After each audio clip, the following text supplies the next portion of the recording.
Good morning. So, start na natin yung kasunod na recording natin which is for finals na to. I believe na-record naman na yung different types of roots. So, dito na tayo sa kasunod natin na problem is yung ating uh, Laplace transform. So, for Laplace transform,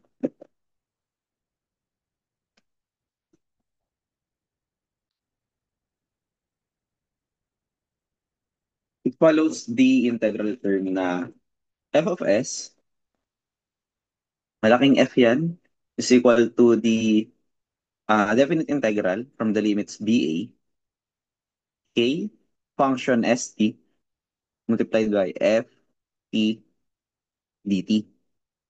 So, ang una nating element is itong Fs na to.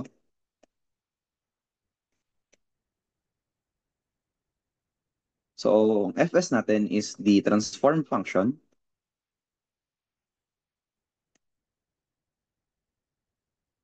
Yung ating f of t is yung function taking the transform a, b yung ating limits,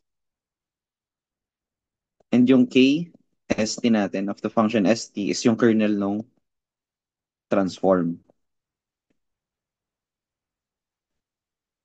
So, the useful kernel here is e raised to negative st. So, for the kernel kst, ang gagamitin natin is e raised to negative st.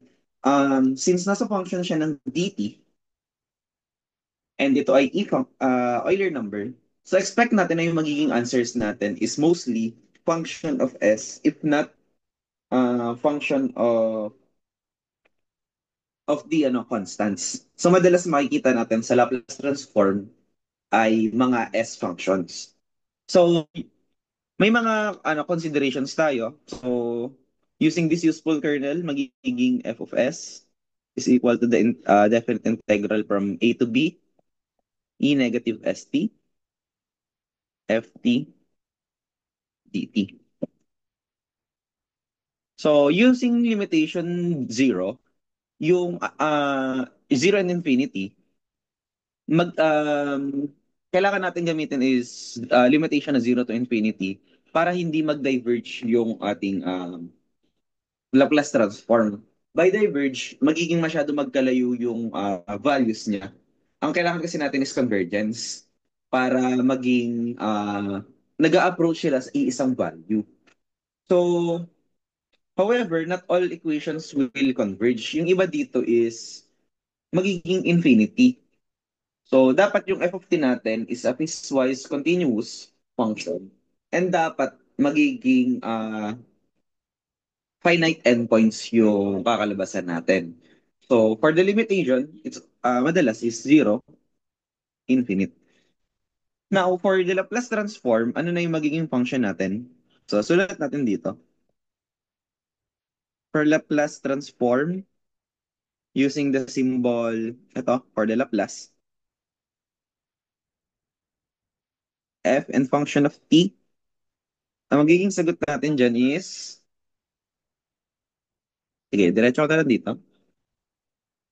Ito is same lang din dun sa itatransform natin kanina na fs, where ang kailangan natin is infinity and 0 para mag-converge. And gagamitin na natin yung kernel na E negative ST, FT, DT. So, simple lang naman siya. Dito sa start na to, pag tingnan mo, parang ang komplikado naman. Ang daming kung ano-anong nakasulat na unfamiliar function. So, i-check natin kung true, sample problem para malaman nyo na this is just an application of an integral equation. So let's say, gamitin natin is yung transform of 1. So the Laplace transform of 1 is equal to, tandaan lang natin yung kernel function, the integral na infinite and 0 E negative ST, tapos FT dt. Now, dito sa Laplace transform natin kanina, ang nakasulat dito is yung nasa loob natin na function, FT, yun din yung gagamitin natin dapat ito. Since this is the Laplace transform of 1, then ang kailangan natin isulat dyan ay E negative ST times 1 dt. So what we have here is the Laplace transform 1 equals the integral from 0 to infinity E negative ST dt. So, isolve na lang natin to using mga known methods natin. For this instance, I will use substitution method. So, U equals negative ST. Then, du equals negative SDT. Ang kailangan natin is si dt. So, du over negative S equals dt. Papalit natin to. So, L1 equals 0 infinite E negative ST. Sorry.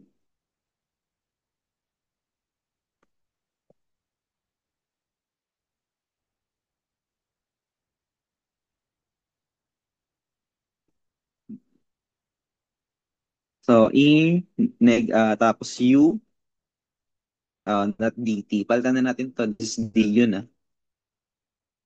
Yan. So, next, solve ulit natin. Diretso na. 0. Then, for 3, pala natin solve dito. I-sudo natin si 1 over negative S.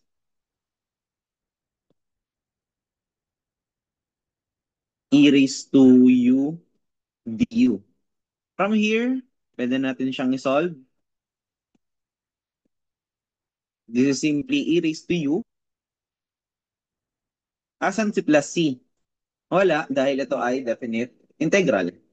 So, from here, isa-substitute lang natin yung values. After, ibalik muna natin yung substitution method.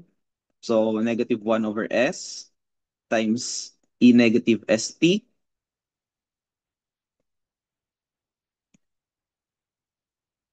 Then,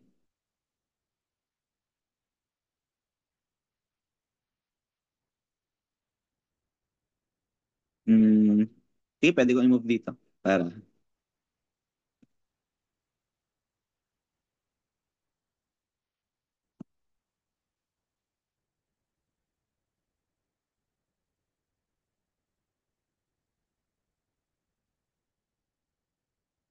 ayan. So, para,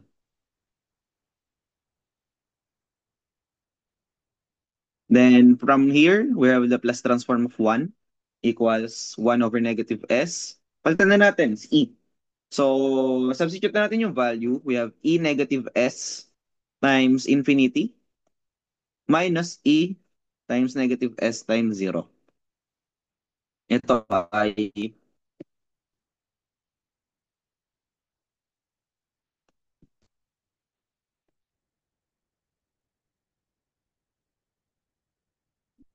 so ito ay magiging,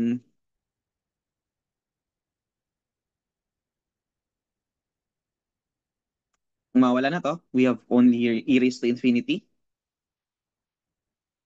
negative infinity rather.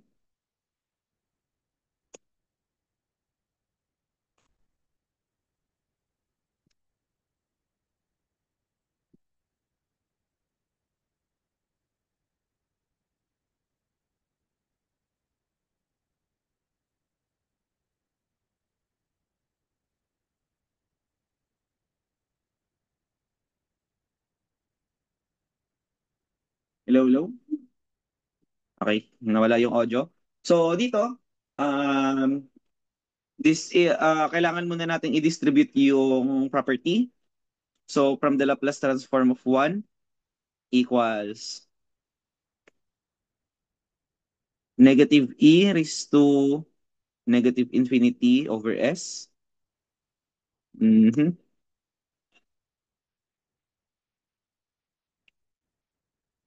Minus 1 over s or negative which is magiging plus na lang. So this itong isa is magiging Laplace transform of 1 is equal to 1 over negative s times e raised to infinity plus 1 over s. Now we have something like we have some e raised to infinity. Kapag ginawa mo siyang uh, denominator rather, it goes into an infinite value na sobrang laki to the point na we consider this whole function to be zero. Kasi sobrang laki nung i-divide mo sa kanya, nagiging negligible na yung value niya. So what we have here is the Laplace transform of 1 is equal to 1 over s. So ngayon, marami tayong mga fixed values or mga special values pagdating sa Laplace transform. Kayang-kaya nyong isolve to. Nakuha nyo na yung kailangan lang naman natin dito for the Laplace transform is here. Ayaw mag-zoom. So kailangan lang natin tong equation na to, which for Laplace transform is given by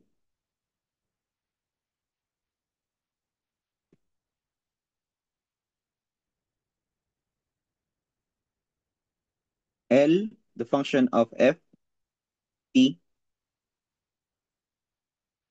is equal to, same lang din, the function to be transformed is equal to the kernel e negative st ft dt 0 infinity. So diretso na lang natin dito, the Laplace transform ft is equal to the definite integral, the kernel e negative st ft dt. Para mas okay, kung ano yung itatransform natin, ilalagay mo din siya dito.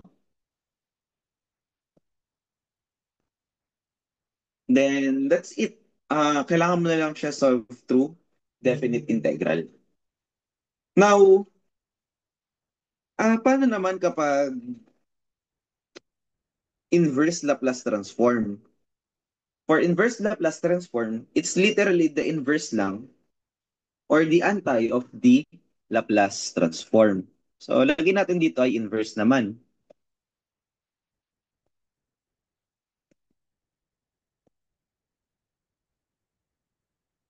So, kung kanina ang ginagawa natin ay integral, for the inverse of the Laplace transform, Fs, may idea kayo kung anong kailangan natin? Derivatives. Simply, derivatives. So, nakukuha yon. Ngayon, paano kapag nagsasolve kayo ng Laplace transform manually? Paano sa mga quiz natin? Anong pwede natin gamitin na calculator techniques? So, meron din yan. Now, this is a definite integral. Siguro familiar naman na kayo sa function ng ah, calculator nyo for definite integral. Nakakapag-set yan. So, try natin dito.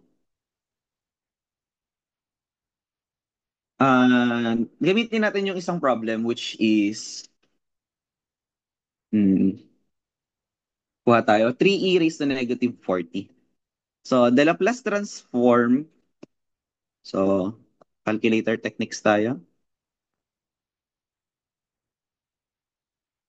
So, find the Laplace transform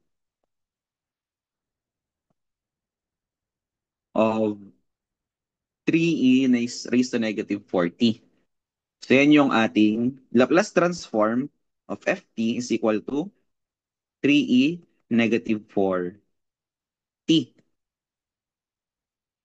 Now, Ito, try muna nating isolve manually before natin siya i-try input sa calculator. So, ito is equal to the Laplace transform from 0 to infinity of e raised to negative st ft dt. Where input na natin to directly. Sige, sulat pa rin pala natin para makita nyo. So, 3e negative 40. Okay na kahit wala yung parenthesis. Isa lang pala yan. So, e negative st, 3e negative 40 dt.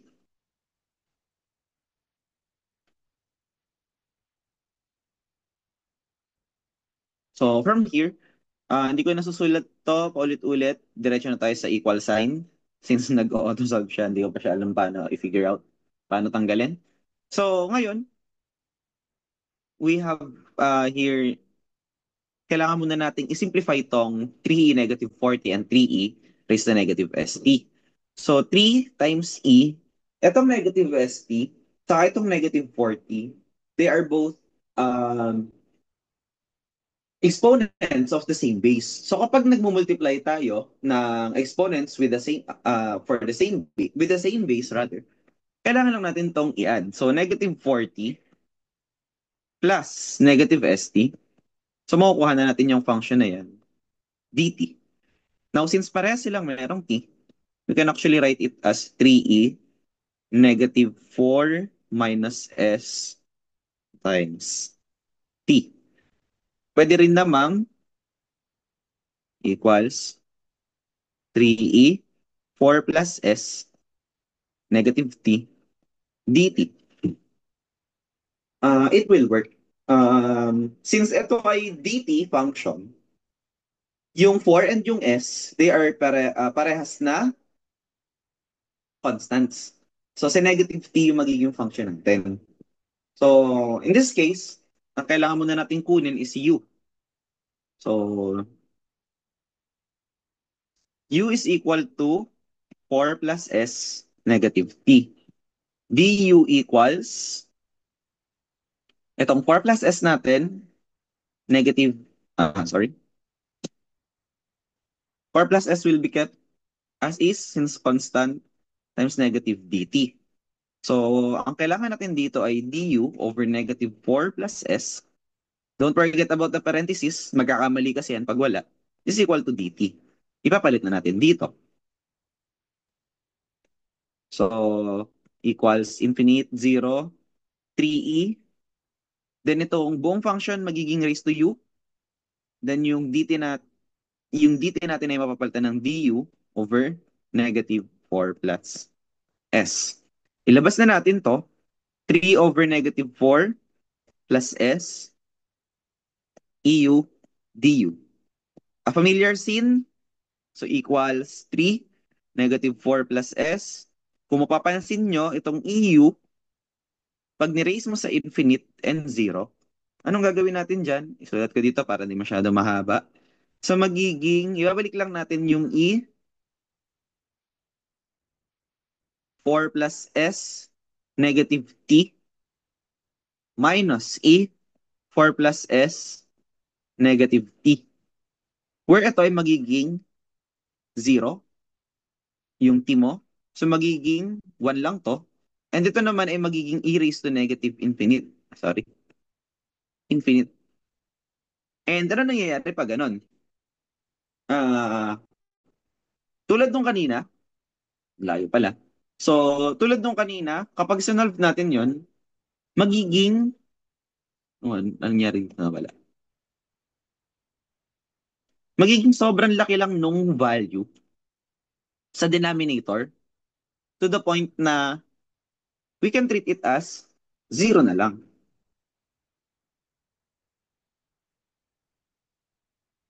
So, nakukuha yon. So, from here, we have 3 negative 4 plus s times e raised, itong magiging function natin na bago is 1 over s.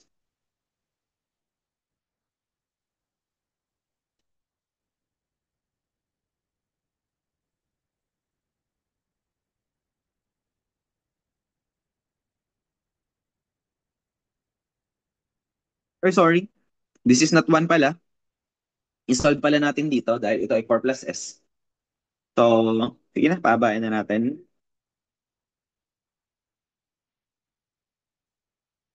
Nagkaroon sila ng difference because iba nga pala yung u value. Sorry.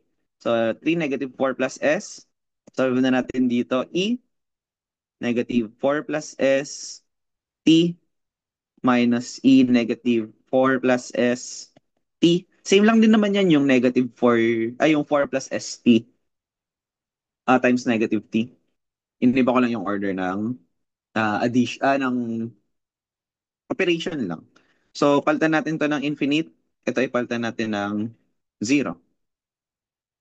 So, magkakaroon pala, may isa pa lang constant, may s. Sorry, 3 negative 4 plus s. Itong magiging negative 4 plus s times infinity. Ito ay magiging negative 0 na to. Erase to 0, which is 1.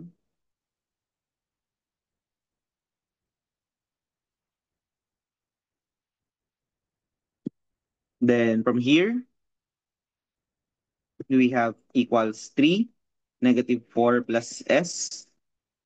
Ito ay magiging raised to negative infinity minus 1.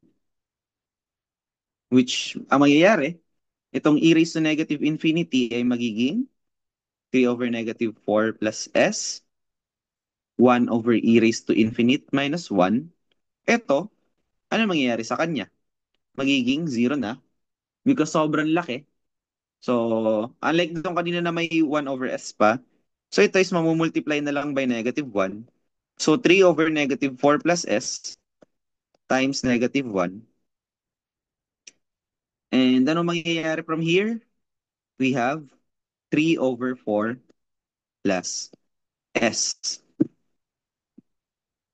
Ang dami, no? Medyo, hmm, yan yung steps na kailangan i-consider. Tapos, paano kung medyo nagduda ka dun sa sagot mo? Ano yung pwede nating gawin to check if available yung calculator natin? So, eto na yung calculator technique part which will be used to confirm if tama ba yung ginagawa ninyo. So, lagyan na natin dun sa tabi niya. Okay.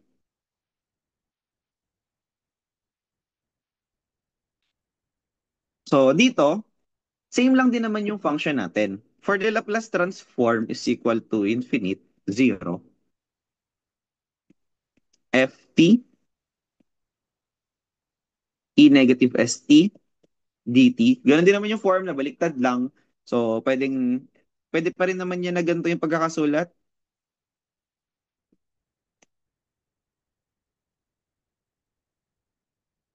It's the same. Tama. So, ang kailangan natin is makabisado nyo yung function. Itong equation na to. Then, sa inyong calculator, mag-a-assume tayo ng value. So, para madaling maalala, yung Laplace transform natin, which dito, Laplace transform ng 3e negative 40 is equal to, um, ganito muna, for manual solving.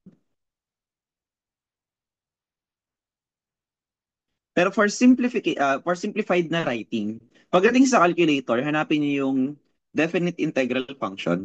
Mamaya pakita natin dito. So, dito muna tayo. Isusulat natin ay, para mabilis maalala, 0. Tapos kahit anong value talaga to sa taas. Pero para lang mabilis nyo maalala, kung infinity, edi 8 na lang.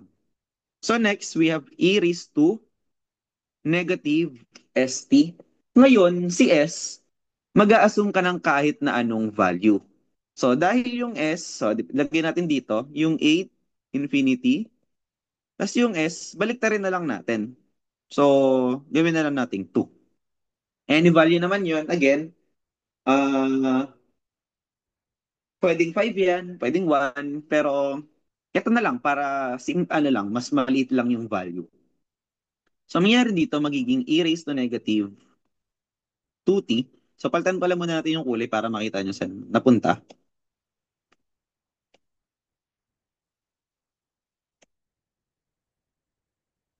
times yung ating function 3e negative 40 dt. Kung nakikita nyo, puro function na siya ng constant and ng t. Tapos definite integral pa siya. So pag sinolve natin to using the calculator, check natin meron. Ayan, meron ako. So try natin i-solve yon. So kailangan natin is si definite integral. Hanapin nyo yung definite integral sa calculator nyo, which dito ay, hirap hanapin sa ano.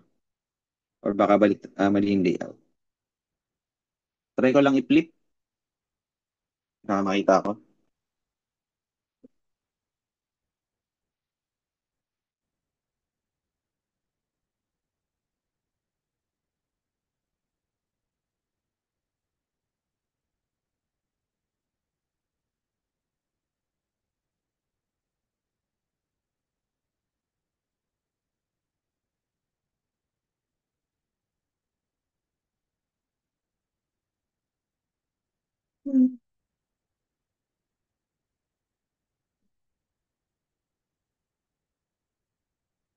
Hindi ko siya makita dito sa calculator na to.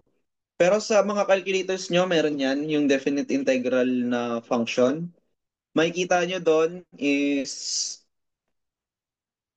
ganito. So, ang makikita nyo doon sa calculator dapat ay may definite integral na form. Gamitin iba yung kulay. Tapos merong box dito, saka may box dito. Tapos meron ditong rectangle na shaded. So, kailangan i-input yung value na yan. So, try nating input sa calculator. Di ko mapakita dito, sorry. But, ang magiging sagot dito ay yung value ng function natin is equal to 1 half. Now, try nating i-confirm yung value. So, ang nasolve natin dito ay 3 over 4 plus s. So, ngayon, ano ba yung assume natin na value ng s kanina? So, ang ginamit natin ay s equals 2. So, 3 over 4 plus 2 is equal to 3 over 6, which is 1 half. So, ang ibig sabihin, yung sagot mo ay tama. So, that's it for Laplace transform. Pero magbibigay pa ako ng additional na mga references na pinagamitan if ever na gusto niyo yung mas malalim na discussion. So, ito naman, itong discussion na to is simplified lang. Diretso lang sa mga kailangan nyo. So, thank you.